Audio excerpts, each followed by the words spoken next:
Hello everyone and welcome to another video in this channel. My name is Abraham Leal, my microphone seems to be working perfectly fine, and today we're going to be working on a interesting project. I was trying to see if we could do like a nice ath animation. This is one of those areas inside of the 3D world that does get a lot of work. There's a lot of jobs available. Not everyone wants to go there in the first like instance. More often than not, when I talk to my students and I ask them, hey, where would you like to work? It's either a video game industry, a movie, or some sort of like a really cool project, right? However, there is a lot of work in advertisement. Actually, I remember back when I was a student, I had several teachers who were working at advertisement. There is a studio called The Mill. If you probably have not heard about it, or some of you might. But it's a really like powerful studio, and they do a lot of BFX and they do a lot of commercial work. Okay, so you've probably seen the ads for things like Clash Royale. They've done things for they do a lot of stuff, you guys. Like they're a really cool studio. So let's like this one right here, Phantom for Paco Rabanne. This is like a perfume, right? But you can see that even though it's a perfume, it has a really cool CG like thing going on. There's like this alien robots, particle things. Like there's so much stuff, and you need 3D artists to be able to help you with the vision that the producer of this commercial has. Okay, so don't overestimate studios like this or work like this, because there's a lot of cool stuff that you can do outside of the traditional games and movies. Okay, so based on that, I wanted to do a small little exercise with you guys that hopefully everyone will be able to follow. So bear with me while I explain the idea. The parties or the Christmas is coming, right? And usually with Christmas, we have a lot of advertisement in TikTok, Instagram, Facebook, Twitter, everywhere. Nowadays, if we go here to rendering and we create a new camera, I'm going to say panels, look through selected. Nowadays, the basic like format for a like a social media ad is a square format. So let's go to 1K square. I'm going to click this button here, which is the resolution gauge. So this is what we would normally see. And what I want to have here is I want to have a ground plane like this, roughly. Let's say the floor is the ground plane. Actually, let's already create our ground plane. There we go. And I want a like Christmas present, you know, the typical box with little ribbon and stuff. I want this Christmas present to fall. Boop. It's gonna fall while the camera is rotating a little bit like this. And once we complete a 1/4 of a what's the word of a turn, the little gift is gonna be moving. It's gonna be like whimsically animated, and then it's gonna jump towards the scene. It's a very like easy way to create like a. It's not a scare jump, right? But it's like a nice like flashy transition where we can bring the present like jump, make the present jump forward towards us, and once it does that, we can very easily just fade into the logo of a company, of a product, of whatever we want. Okay. Now, I'm not sure if we're going to be able to finish everything in one single video. You guys know I like to record things and kind of like go on with the inspiration process. But let's start with the gift. So for the gift, we need a box. So we're just going to create a cube right here. And I do want to make this thing real world scale. We've mentioned this before. Working with real world scale is important because it allows us to make sure that lights and everything work in the like most realistic way possible. So I'm imagining probably like a 25 centimeter box. So this is our gift box right here. There we go. Now I want to create the little like a lid of the box. So I'm gonna go with my cut tool. And I'm gonna cut one, let's say 80%. Sounds about right. There we go. And we're gonna separate this. So I'm gonna select this guy right here. I'm gonna say edit mesh, detach. What that will do is this section right here is now detached from this section right here, but they're the same object still. If you're a Blender user, you guys know how to do this by using the separate option. So we grab the lid right here, and I'm just gonna say edit mesh and separate. Or in this case, it's called, or actually we can just say in object mode, mesh, separate. And that will separate whatever islands we have. There we go. Let's focus on this box right here first. And I do want to make this thing a little bit more realistic. So usually if it's like a cardboard box, it would have some thickness. I'm going to extrude, and I'm going to extrude in like that. Of course, we're going to say mesh display and reverse. And that's our box. Now we know that a cardboard box, like, I'm not sure if I have one right here. There we go. Got my little Funko Pop here. So you can see cardboard boxes. Let me go into full screen. They're not perfectly sharp, right? Like there's a little bit of a roundness, like a bevel on this area right here. If we wanted to, we could also create like all of the flaps and stuff. I don't think it's really necessary for this particular one, but it could be done. And in this case, I just want to grab like all of these edges right here, the lower edges right here, and just to keep things symmetrical, this guy's right here. Now, you might be wondering, do we really need to model the inside of the box if we're not going to see it? Not always, but it's not a bad idea to have it, to be honest. So I'm just going to make this a small fraction. Let's say something like a 0.4 in my case, and 2 segments. There we go. Why 2 segments? Because I know that at the end of the day, I can just press number 3 to smooth things out, and that's going to give me a nice effect. I probably would like to bevel this guys as well. Just a single bevel there, just to have something a little bit rounder. There we go. That's going to be the base of the box. And then this thing right here is going to be slightly bigger. So I'm going to extrude this, but I'm going to extrude this out so we can create the volume. And we can pretty much bevel everything. So I'm just going to bevel everything and give it 2 segments. Again, so when we smooth, things become like really, really soft and really nice. And as you can see now, we can bring this thing down. Now, this is no longer going to be a square box. Is that a problem? Well, it depends. If you want it to be perfectly square, then it might be a good idea to just grab the vertices right here, this guys, and just push them up. That way it's a perfectly square box.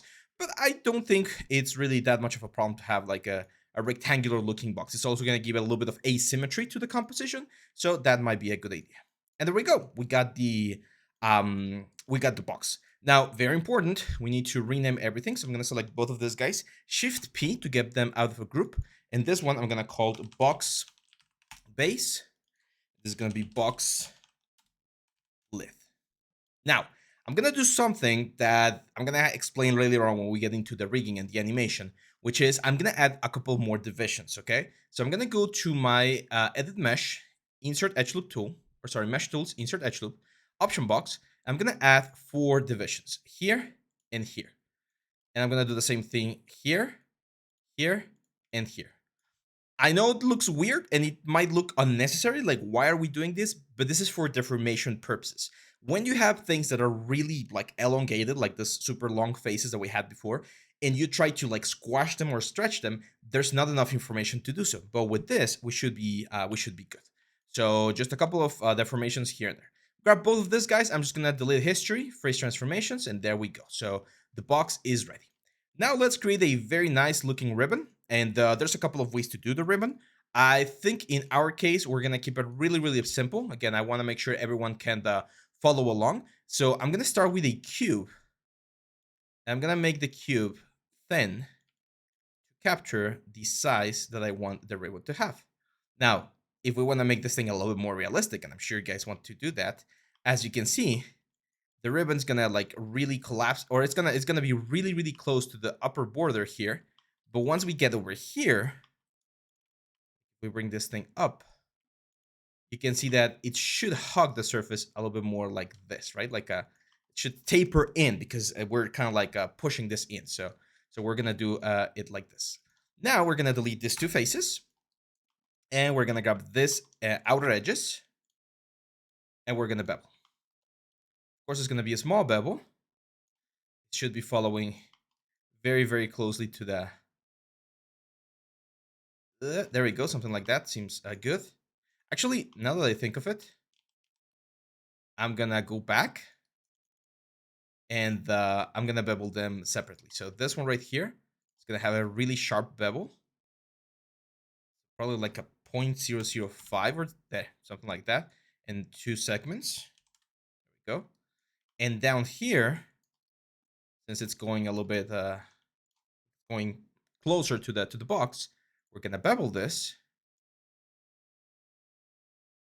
right around there. And again, 2 segments. Now you can tell that the lower face is not really where it's supposed to be. That's fine. We're just gonna grab this one and probably this one's as well. Press just move brush. Just get them as close as possible there. Same for this one. I can grab this one right here, this one here, and with R, with scale, I'm gonna scale it in really, really close. There we go. Even if there's a little bit of overlap. Why? Because once we have the overlap, I'm gonna Control E, and I'm gonna extrude everything out. So we can create a little bit of a border. And again, when we smooth, well, one last thing we need to do before we smooth is we need to add some the or like a bevel or something on this border. There we go. Probably 2 segments might be a good idea. Perfect. Now when we smooth, as you can see, we get this very nice band that's hugging the gift very very nicely. I do think it's a little bit wide, so I'm gonna make this thing a little bit thinner like this. And now I'm gonna duplicate this, rotate this 90 degrees, and I need more divisions, right? So we're gonna do the same thing we did before. We're gonna go to the insert edge loop. We're gonna insert 4, 4, 4. Actually, in this case, because we have, how many do we have here? It's important that we try to keep the same amount of elements. So it's 1, 2, 3, 4. It's 5 divisions. So if we can keep it at 5 divisions, 1, 2, 3, 4. There we go. Yeah, so 5 is fine. That one, that one, that one. Fine. Here, down here. As you can see, they line up very, very closely, very nicely. And it's important that we do that because otherwise we would get like a really difficult deformation or a really complicated deformation. Now here, if we want to be a little bit more realistic, what we can do is we can just push this down a little bit and then grab this faces right here, push them up a little bit like that. So now we've created the very nice looking like a gift box. Now for the ribbon, I actually don't remember exactly how ribbons look, so let's take a look. Like this one looks very nice. I think that's a nice one. I think that's a good idea. Now, this is where things can get complicated if you need to, or they can remain like quite simple. So the complicated version would be to go online, find how a knot or a ribbon like this is created, create a curve, extrude along the curve, move vertices and points around so that it really looks like things are going in and out, right?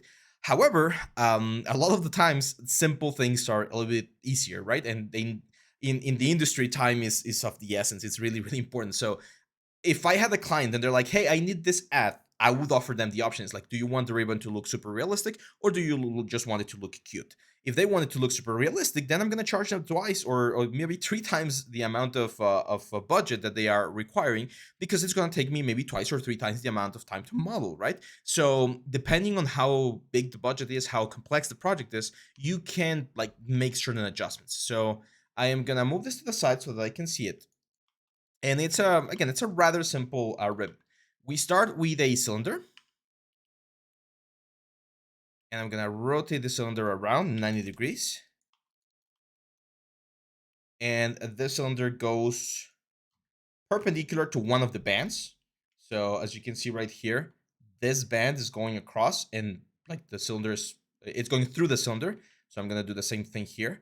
This cylinder is definitely gonna be like thin, like this, and I'm definitely gonna be deleting the faces, this guys. So we're only gonna have this section right here. I do feel it's a little bit thick, so let's make it a little bit thinner, something like this. And then we have more of these cylinders, like creating the rest of the loops. The first one, I'm gonna duplicate this guy. I'm gonna rotate it around. I'm gonna make it wider and bigger like this. Push it up. And here's where a very handy tool called a soft selection, which is the B key on your keyboard, allows you to kind of like create this organic looking shape. We can actually go here and say symmetry object X so that when we select one side, oh, it's not really working. Let's say symmetry world X instead. There, no. Let's freeze the transformation again. Okay, that's fine. Even if it doesn't work, another one of the options is we can just delete it and then do it again. So I'm gonna grab this one, for instance. I'm gonna get it inside of the loop. Same for this one, which is gonna be coming out slightly. And then on the inside, like this vertex is here on the inside, should be slightly thinner, right? Because they're going into the ribbon. So something like this. And for instance, this one's right here could be slightly wider. As you can see, we create a nice gradient, like a transition, and that's going to be the first ribbon. So I'm gonna bring actually this etch up that. Same for this one, because underneath this we have the other loops. And the other loops, if we could take a look at the reference again, as you can see, it's pretty much the same thing. They're just like slightly rotated, right? So I'm gonna grab this guy, Control D. It's definitely gonna be thinner, definitely gonna be shorter. It's gonna pivot and it's gonna create this sort of loop right over here. An important part here is we wanna avoid having as much overlap as possible. So we're gonna grab this guys right here, for instance, scale them down, bring them down here. There's a little bit of overlap. It's fine. But again, we want to try to minimize. For instance, one thing we can do here is we can kind of like rotate some of these edges a little bit, so it looks like this thing is actually going underneath, right? Like this. There we go. There we go. That looks really, really nice. Cool. So now we need to mirror this, right? So this one right here, I'm just gonna press Shift, right click, mirror, and we're gonna mirror X negative. Hit apply, and there we go. If I press number 3, it's looking good, but it's not perfect. Actually, as you can see, it's not aligned on this like lower portion. Get rid of this. I'm gonna grab these two vertices and just hit merge to center and merge to center. So they're the same. Sometimes you get like an extra vertice right there. Just delete it. There we go. We definitely need to extrude this. So I'm gonna extrude this and probably in a little bit. We're gonna select the object and we're gonna say mesh display reverse. We're gonna select the loops there and we're gonna bevel them just once. And that's it. As you can see, we get this very nice band. Now, again, to make sure that this looks as nice as possible, let's grab that center edge right there. Press V again. Just get this in there. Now, this one, we also need to extrude. Again, let's go in. Or actually, the other one, let's go out. And then we grab inner and outer edges. Bevel. And that's it. That's going to be our upper ribbon right there. This one, we extrude as well. This one, we go in. Like this guy and this guy. This guy and this guy. Bevel. Say mesh display reverse. There we go. As you can see, most of the overlap is gone. If you're like a super OCD person, you can of course move this up so there's as little overlap as possible. I might even grab like faces right there, right here, and just bring them in. Maybe even these vertices right here, push them in like that. See, so now we create a very nice overlap effect for the whole thing. This guy's kind of want to a little bit more puffiness. Here I can reduce the whole thing, and there we go. This one still seems a little bit thick, so I'm gonna make it smaller. Maybe even this one as well. There we go. And now, this one, easiest thing to do is just Control D. This one to the side, or we can just mirror. So I'm gonna show you the old way to mirror, because if we mirror right now, we're gonna get like a weird copy. So the old way to mirror is you freeze the transformations, you Control D the object, and then you find the axis. In this case, is the C axis, and just say -1. And that way you're gonna have the same mirror effect. Now this one, for instance, we can make it slightly bigger. We can push it a little bit to the side. You know, again to get a little bit of asymmetry on the whole thing. Maybe like bring the bow down a little bit there. Maybe not that much because it's gonna create overlaps on the center. There we go. Same thing here. Like we can push it in so that we don't get any overlaps there. And now this one's, again, old-fashioned way. We freeze the transformations, we Control D, and then -1 on X. That's gonna create the nice ribbon there on the outside. I think this one's still a little bit thick, so I'm gonna make it slightly smaller. And the finally, we have this like two little bands that come from underneath, right? This one I'm actually gonna like scale it out a little bit. And what I'm gonna do is I'm gonna grab this faces right here, and again with soft selection, I'm just gonna push them down. Then maybe this edge right here and this edge right here with a small soft selection. I'm just gonna push it up. There we go. a little bit better, a little bit more realistic, I would say. We can change the size of the bow at the end, by the way. So if you feel like this is a little bit too small, don't worry. I've seen some bows where they're like really, really like intricate knots, or we can create like one of these things right there. I'm just gonna keep it simple. Now, for the last one, or for the final bow, I'm gonna duplicate one of these guys, isolate it. And I just want like 2 or 3 faces. Shift select everything else, and we're gonna left with this guys right here. As you can see, what we can do here is just make it a little bit thinner, a little bit smaller. Let's center the pivot point. There we go. It's gonna be one of the legs, right? Of the thing. And to create the little like triangular looking shape, there's a couple of ways to do it. Easiest one, just create one line at the center. And then with my cut tool or with my knife tool, we just go from there to one point. Then from there to the other point. And we delete those faces. But oh no, we got triangles. Triangles are horrible. Now triangles are fine as long as you know where to use them. So in this case, they're not gonna be an issue. Just grab these guys right here. We're gonna bevel them, of course, to a nice round effect. So we just bevel everything. Smooth. We're gonna get this. If you want to keep super super sharp triangles, we're probably gonna do. We'll have to add one cut right there and one cut right there. One right here, like this. That's gonna give us like sharper looking triangle. That's a way to do it. We can add one more support edge right there. Perfect. So now, yeah, it's just a matter of bringing them where we want them to be. I'm actually gonna move the pivot point up so we can control them from there. Here, create the second one, and of course, one of them is gonna be slightly over the other one. We want them to be really realistic. We're gonna make them go down. And here's again where self-selection really comes into play because we can self-select this thing. Start creating this sort of like round looking organic effect. Cool. Now we can grab the whole ribbon, this, and combine it into a single object, right? Because at the end of the day, I'm actually not going to be texturing this instead of Substance. We're going to use like traditional materials here instead of Maya. So I just need to have something that works as like a metallic sort of like film or something. There we go. Cool. And this is what I was mentioning. Now you can decide, do you want like a really, really, really big ribbon? Do you want the ribbon to be like closer to the edge? Like it could be like here, right? Like you can position the ribbon in a lot of places. In this case, I am going to keep it small.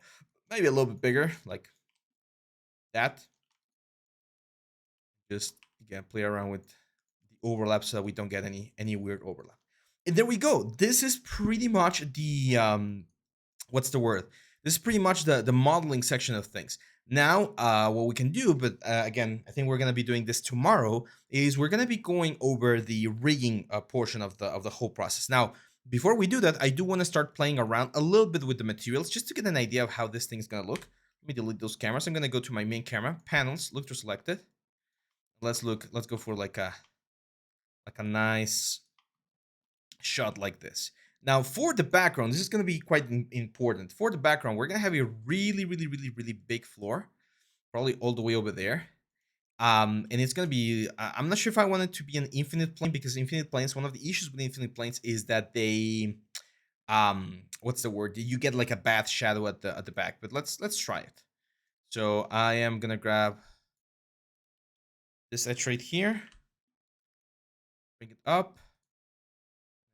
Definitely want to like soften this guy up a little bit. So I'm going to just move some of this around. There we go.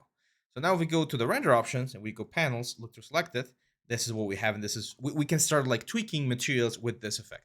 So I'm going to save the scene real quick before we do some rendering. Anytime we do rendering, it's important to save. We don't want things to crash. Quick, let's just set our project real quick. There we go. Gift 2022. There we go. Perfect. So we're gonna go Arnold, lights, sky dome light, and we're gonna assign our very basic HDR. Whoa, over there, file. We're gonna assign. I do have the. I think the round photo studio is the best one to be honest, because it's just super soft. So let's just assign that. Let's go to our options. Arnold renderer. Change this to a GPU to get a faster render, and we can say Arnold render. And right now, what we should see is just a white thing, like a white little background here, which is fine. As you can see, this doesn't look half bad. I think the light is a little bit wrong on the angle, so I'm just gonna twist it a little bit so that the shadow is more towards the back. There we go. So this doesn't look half bad. I think it's a good a start. It's definitely noisy. Couple of options to solve that. We can use a denoiser optics to clean the image. Of course, we can see, or we might be able to see some weird artifacts here and there. And now we need to pick a color palette. So let's get Christmas box. Let's see what we get. Because we can go for a super simple one. I really like this, like red satinated one. We can try doing like bands, like red and white bands. We can do green. If we wanted to do a pattern, which we could, we would need to add UVs, which we don't have right now. The ribbons, I know what I'm gonna do, so I'm gonna grab all of this, guys. Assign a new material. It's gonna be an Arnold AI standard surface, and it's gonna called M metallic red. There we go. And on the color, I'm gonna go for like a dark red. Then I'm gonna turn the metalness up, and I'm gonna turn the roughness up as well. So if we take a look at this, that really nice, like shiny red effect. We can also combine things. Like we could do like the box with one color and then everything else with a different color. I'm trying to find. Let me know in the comments if you want me to texture this. I was not thinking about texturing the box with like an actual gift pattern, but let me know if you want me to texture it, and I'll be happy to do so. That means that this little like project is gonna be a little bit longer, probably one extra day for texturing process. But yeah, so let's keep it simple. Let's go for like a green. So I'm gonna add a new material, Arnold AI standard surface. It's gonna be a dark green material. It's definitely gonna be rough. And I think it might not be a bad idea to have it be metallic as well. There we go. We got that. It's interesting.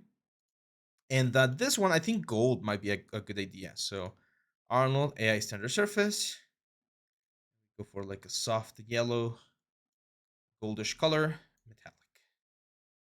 That one I am gonna keep a little bit more reflective. Not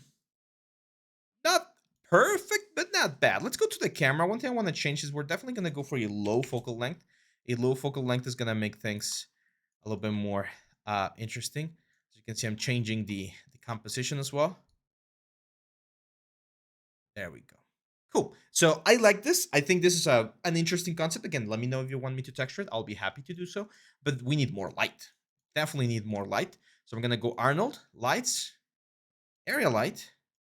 I'm going to bring this up. I want to have like a really big soft light on the top with quite a bit of intensity. So I'm going to go for like a 15. I really want more light on this. And you can see that this gray color, super ugly. So let's try 18. Okay, that's a little bit better. A little bit better. I think it's a little bit too much though. Let's bring this down to 17. I do want to use a little bit of temperature, just a little bit of warm color. There we go. There we go. So yeah, that's pretty much it. Now, if you guys want to see a little sneak peek of what we're gonna be doing tomorrow, let me save this real quick. What we're gonna be doing tomorrow is we're actually gonna grab everything here. We are gonna combine it into a single object, even though it has multiple materials. Don't worry. Actually, not this one. This guy's right here. We're gonna combine it, and we're gonna use something called a deformer. We're gonna use a nonlinear squash deformer. And the squash deformer is something that we can use to animate the gift. Look at that. So we're going to be able to animate how this gift is kind of like falling down. Let me show you here. There we go. There we go. So look at how nice the ribbon like stretches out, right? And if we bring the factor down, boink, boink. And remember the divisions that we added earlier? This is why we added those divisions, because without those divisions, it would have been pretty much impossible to get this very nice soft effect. So I'll talk about this deformer tomorrow. Hopefully you guys like this video, this proposal, this new Flash series. Is probably, again, it's probably just gonna be this week. Don't forget that this next weekend we have the portfolio review, so make sure to check the link or the description down here to access the portfolio. And don't forget that we also have the subscription available for Skillshare. We have a free trial if you want to check any of our classes. That helps us a lot and allows us to keep on producing this sort of content. But yeah, that's pretty much it, guys. I hope you guys have a great beginning of the week, and I'll see you back tomorrow for the next one. Bye bye.